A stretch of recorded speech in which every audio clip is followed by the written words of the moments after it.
ঘৰত একেবাৰে উখল মাখল পৰিৱেশ ল'ৰাৰ মেট্ৰিকৰ ৰিজাল্টক লৈ।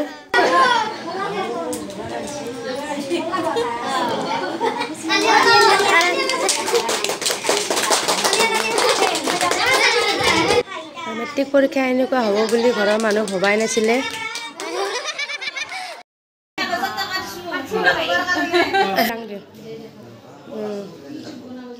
সেইটো দাঙি খাবা যাই পেলাই পুৰা চাহৰ জোগাৰ চলি আছে।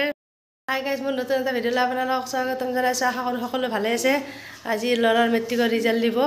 ৰাতিপুৱাই গম পালোঁ, ৰাতি নিদিয়ে বুলি ভাবিছিলোঁ আৰু হঠাতে গম পালোঁ ৰিজাল্ট দিব বুলি কেনে একদম ভয়তে একেবাৰে হাত ভৰি মোৰ কিবা হৈ আছে, একদম খোজকাঢ়িব নোৱাৰা হৈ গৈছোঁ শুনা পাই কেনে। আৰু মোৰ বিশ্বাস আছে তাৰ ৰিজাল্ট ভালেই হ'ব আৰু সি বহুত ভয় কৰি আছে। আপোনালোকক দেখুৱাম ৰিজাল্ট কেনেকুৱা হয়, আপোনালোকক নিশ্চয় মই জনাম ৰিজাল্ট কেনেকুৱা হয় আৰু আপোনালোকে ভিডিঅ'টো চাই থাকক মোৰ। আৰু ৰিজাল্ট ওলালে এইমাত্ৰ ওলাইছে আৰু ল'ৰাই ষ্টাৰ কৰিছে, 5খানত লেটাৰ পাইছে আৰু অসমীয়াত নাপালে লেটাৰ, অসমীয়াত 72 পাইছে সি আৰু বাকী গোটেই লেটাৰ পাইছে। আৰু ল'ৰাৰ মেট্ৰিক পৰীক্ষাৰ ৰিজাল্ট শুনাৰ লগে লগে আৰু মাহঁত ভণ্টিহঁত আৰু ঘৰৰ গোটেই পৰিয়ালবিলাকে আহি পালে আৰু ইয়াতে গোটেই ৰান্ধা বাঢ়াত ব্যস্ত, গোটেই কাটা কুটা কৰি আছে আৰু গোটেইবিলাকে ভাতৰ ৰেডি কৰি আছে। আলহীবিলাক গোটেই আহিছে, মোৰ আলহী, মোৰ হাজবেণ্ডৰ আলহী গোটেইবিলাকে আহিছে ল'ৰাৰ ৰিজাল্ট শুনি কেনে আৰু গোটেইবিলাকে ভাল পাইছে, বহুত ফূৰ্তি পাইছে সিহঁতে। আৰু এইফালে একেবাৰে চিকেন টিকেন গোটেই ৰেডি হৈ গ'ল, গোটেই বজাৰ কৰি লৈ আহিলে আৰু যোনে যেনেকৈ পায় তাড়াতাড়ি বজাৰ কৰিছে আৰু হঠাতে ৰিজাল্টটো দিছে। ৰিজাল্ট ইমান আজি দিব বুলি মই ভবা নাছিলোঁ আৰু ৰাতি নিদিয়ে বুলিয়ে কৈছিল আৰু হঠাতে ৰিজাল্ট দিলে আৰু একদম ফোন কৰি গোটেইবিলাক ৰেডি কৰি দিলোঁ। মোৰ আলহী, হাজবেণ্ডৰ আলহী আৰু ওচৰ চুবুৰীয়া গোটেইবিলাককে অলপ চাহৰ কাৰণে নিমন্ত্ৰণ জনাইছোঁ সন্ধিয়া সময় আৰু বিৰিয়ানী চিৰিয়ানীও বনাইছোঁ আমি। দে গিলাচটো থবা লাগে, কিবা খুৱাব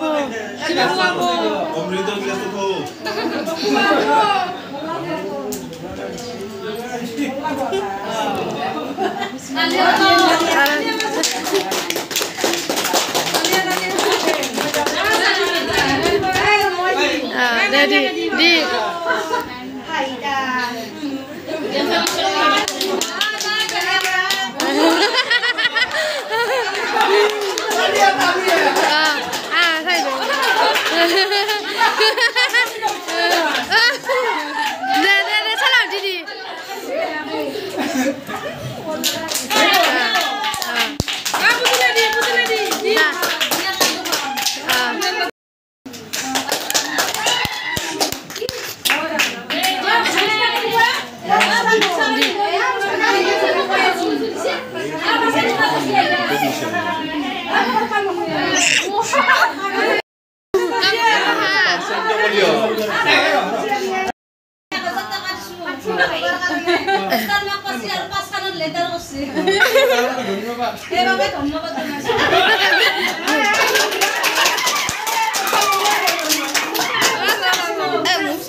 আৰু ঘৰৰ সকলোবিলাকে গামোচা আনি তাক পিন্ধাই দিলে আৰু তাক ইমানেই মৰম দিলে যাতে আৰু পিছলৈ সি আৰু ভাল ভাল ৰিজাল্ট দেখুৱাব পাৰে। সেইকাৰণে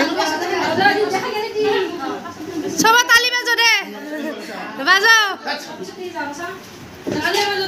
তালি বাজো।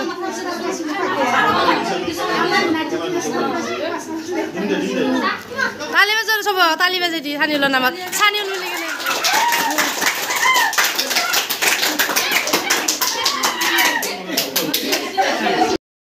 আৰু সঁচাকৈ মোৰ পৰিয়ালৰ মানুহবিলাকে ল'ৰাৰ ৰিজাল্টক লৈ ইমান সুখী হ'ব বুলি মই কেতিয়াও ভবা নাছিলোঁ।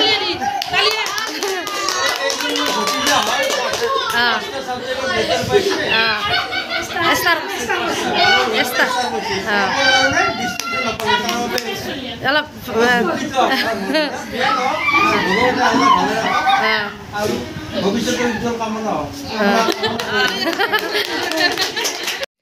আৰু পৰিয়ালৰ মানুহবিলাকে ল'ৰাৰ লগত মোকো গামোচা পিন্ধাই দিলে। মই সদায় আল্লাহৰ ওচৰত দোৱা কৰি গৈছোঁ আৰু দোৱা কৰি যাম যাতে মোৰ ল'ৰা দুয়োটা ভাল মানুহ হয় আৰু ঘৰখনৰ লগতে গাঁওখনৰো সুনাম কঢ়িয়াই আনে। আৰু তাৰে ওচৰত আল্লাহৰ ওচৰত সদায় দোৱা কৰি গৈছোঁ। আৰু আজি মই ভিডিঅ'টো ইমানতে শেষ কৰিলোঁ। আৰু আপোনালোক সকলোৱে দোৱা কৰিব যাতে ল'ৰাই পিছলৈ ভাল ৰিজাল্ট দেখুৱাব পাৰে।